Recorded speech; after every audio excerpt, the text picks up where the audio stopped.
है। गांव में दो युवक रहते थे जो अपनी जीविका चलाने के लिए बाजार में कुछ बेचते थे। यह एक प्रकार का जीवन था जिसमें आजीविका के लिए जुगाड़ करना पड़ता था। पहले भर तो कुछ सामान बिक जाता था, लेकिन धीरे धीरे वो ज्यादा बेच नहीं पाते थे। अकेले रोजी रोटी में ही जुटते रहते थे। ऐसे ही एक दिन एक उनका मित्र उनसे मिलकर बात करने आया।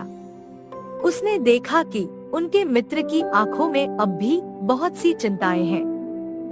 वह उनसे पूछता है, तुझे क्या हो गया है दोस्त?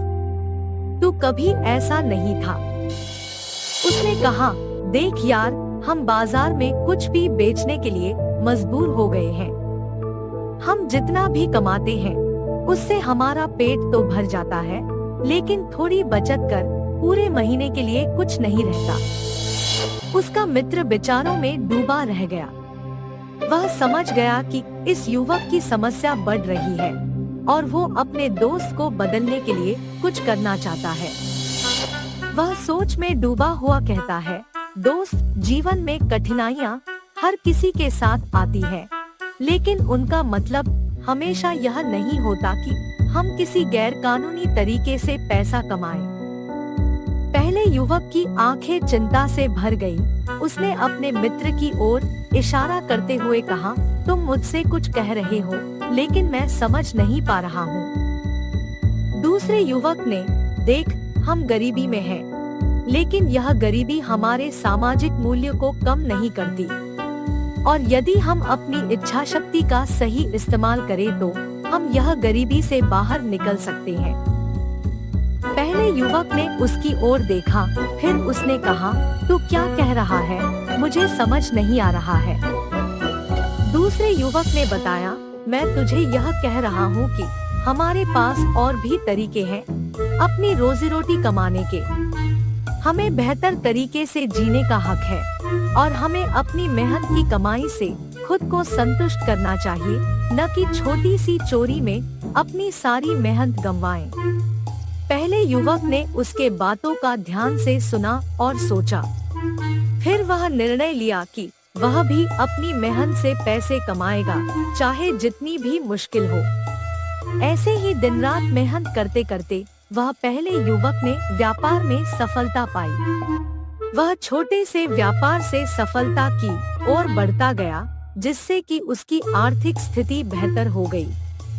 वहीं दूसरे युवक ने अपने लालची विचारों के आगे हार मान ली और उसकी चोरी की आदत बढ़ती चली गई। वह चोरी में इतना अधिक बिगड़ गया कि अब उसे रास्ते से भटकने का खतरा था। एक रात वह दूसरे युवक ने अपनी चोरी के लिए फिर से बाहर जाने का निश्चय किया। वह सारी तैयारियों के साथ एक मकान के सामने पहुंचा, लेकिन वहां की ताला इतना मजबूत था कि उसे खोलने में उसको बहुत समय लग गया।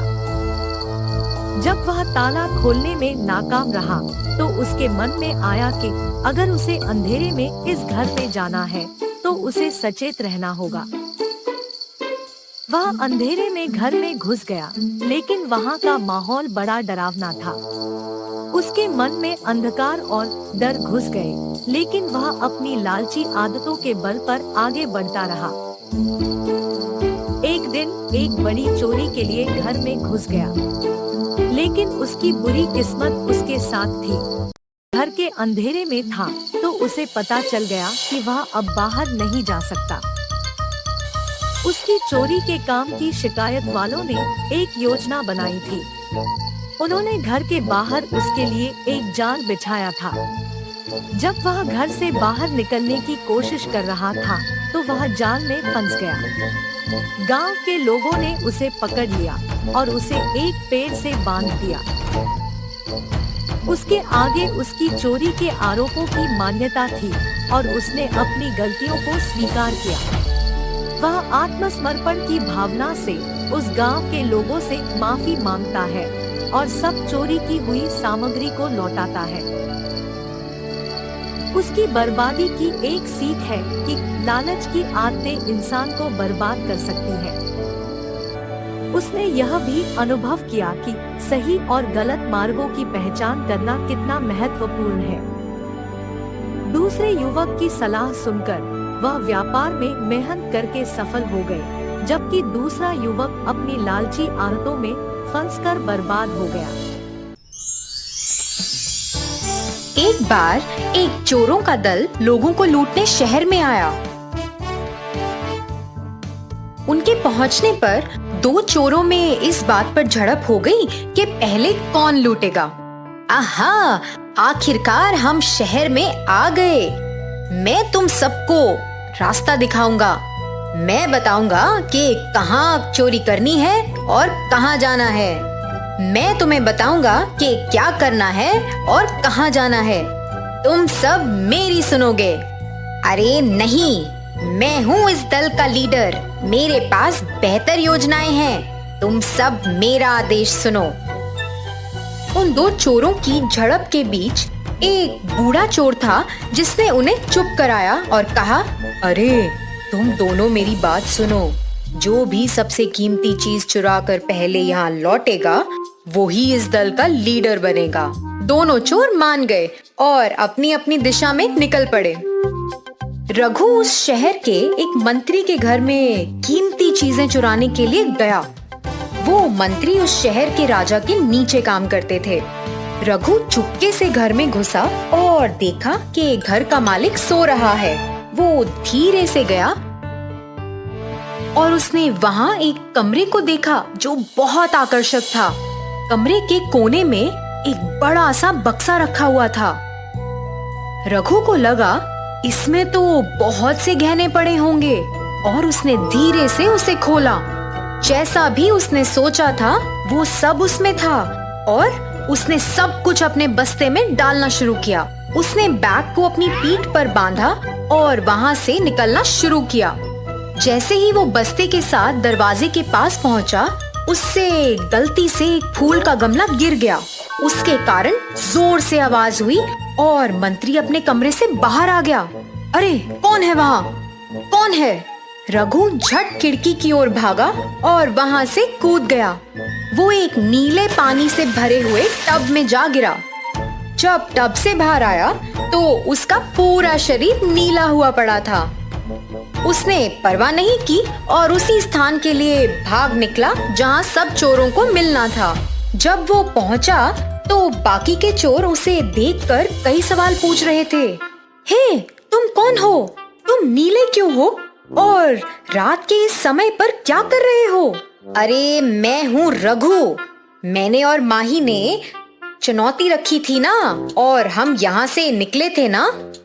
इसी बीच माही ने खजाना लूट लिया था और वो भी वहाँ पहुँच गया था जहाँ रघु बाकी सब चोरों से बात कर रहा था।